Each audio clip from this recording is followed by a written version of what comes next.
Every now and then, a movie comes along and completely reminds me why I love movies. Last year, it was They Cloned Tyrone. A couple years before that, we had films like Parasite and Moonlight. You get the picture. This year, that film appears to be a little indie horror film called Late Night with the Devil. Late Night with the Devil manages to take on the possession subgenre of horror flicks, which is perhaps the most overly saturated subgenre in horror, and manages to give us something unlike anything at least I have ever seen before. And it's a movie that shows exactly why I fell in love with film. The story follows Jack Delroy, the charismatic host of one of the most popular late night TV shows. Right away, the film alludes to the fact Jack may have had a little help from the good old occult and some evil spiritual entities to achieve some of the success that he's accomplished. But the film's larger focus is on at what cost. We learn Jack has lost his wife due to a mysterious diagnosis, and to make matters worse, his show's ratings begin to plummet after this.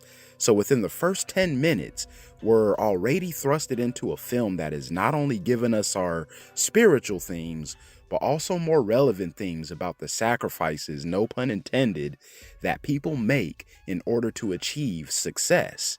Very rarely do horror films have me thinking about my life and career goals and what aspects of my family time I'm sacrificing to achieve them, but this horror movie did. And it's largely due to the great performance of lead actor David Dastmalchian. His character is full of charisma and is extremely likable, yet we can see from the opening moments in the movie his character is also naive, self-absorbed, and perhaps even harboring a dark secret. And most of this is expertly conveyed through the subtle facial cues and body language, and it only helps add to the suspense. And as I mentioned, all of this is only within the first 10 minutes of the movie. We haven't even gotten to the crazy shit, but there is already this sense of doom due to the film's intro being so well crafted. The film's intro is also shot mini documentary style, and eventually we are brought into the late night world, and once Jack takes center stage, the film becomes relentless. Good evening, Night Owls! I'm your host, Jack Delroy, and thank you for allowing me into your living rooms for the first of what I hope will be many, many shows. We get a perfect mixture of suspense, horror, humor, and eventually some head-splitting demon action. The story is engaging, and while everything I've mentioned is enough to make this movie great on its own, the film truly shines because of how everything is presented to us. The film is shot in a style that mimics a 1970s television broadcast, and this is just as effective as it is innovative. It fully commits to this idea that we're not only watching something from a found footage perspective, but that we're actually participating as the audience. The direction and cinematography expertly allow the actors to stare directly into the camera, back at us, the audience, and some of the dialogue is effectively aimed towards us. It successfully gives this feeling that no matter where you're watching this from, you're probably watching something you shouldn't be. Now, it's at this point that I have to admit that on the surface, this movie isn't a typical horror film. If you're expecting a bunch of jump scares and haunting music and nightmare-inducing images, you may be a little disappointed. This is a film that preys on your senses, specifically what you hear and what you see. It also preys on you mentally, and I can say that while it may not share those classic horror movie tropes, all of the little things this movie does is genuinely more unsettling at times than those can be. Those long stares from the little girl, Lily, pierce through the screen, and the subtle use of breaking the fourth wall create such an immersive experience. So much so that you feel like you're genuinely not safe. Aside from the way that the film is shot, it's rare that I also like all of the characters in a horror movie. But here, I thought everybody was great and necessary, more importantly. The idea of Jack bringing on a psychic, a paranormal scientist, and skeptic was brilliant story-wise, but also the actors portraying them did a hell of a job.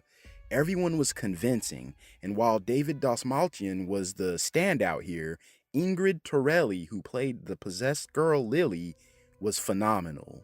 But again, these characters are largely great because of how good the writing is.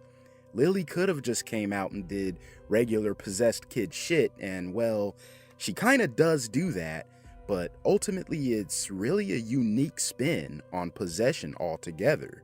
The entity controlling her was unique, even to the point of feeding off of electricity, and ultimately entering our homes through our televisions or the movie theater screens. That whole concept is absolutely bonkers to me, and the way it plays out in the film is amazing. Going back to the writing, the film drops several breadcrumbs as to what's really going on or what may happen later, and I'm not ashamed to say that I missed many of them on my first viewing. I could tell certain things were off in certain shots, but couldn't exactly tell why until seeing why on subsequent viewings. Again, this goes back to that whole preying on your senses aspect. So the film's replay value is definitely there for that reason alone, so you can go back and catch the things that your mind probably told you were there, but you couldn't quite put them together.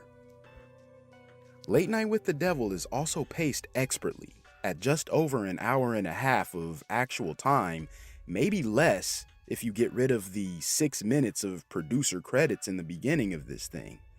This movie needed 6 production companies to get made and received a budget of less than $2 million, and despite all of this, was able to give us one of the best and most unique horror films I've seen in a while.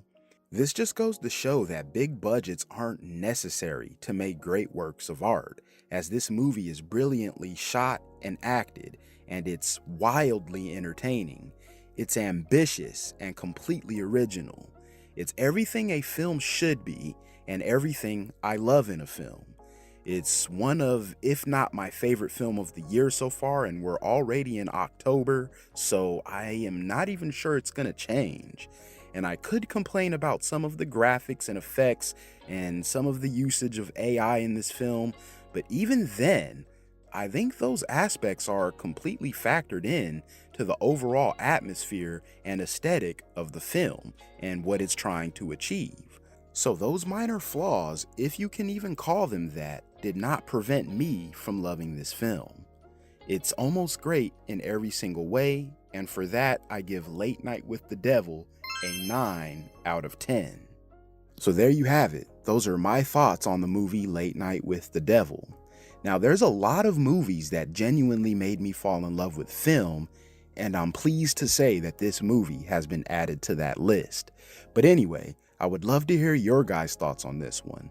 I know it may not be everyone's cup of tea, or maybe it is. Either way, let me know in the comments below. If you're new here and enjoyed this video, you should give it a like and also subscribe to the channel. Shit, even if you didn't like the video, you should still subscribe to the channel. I mean, what do you gotta lose? I'm sure I'll win you over at some point with some other movies that I'm gonna check out.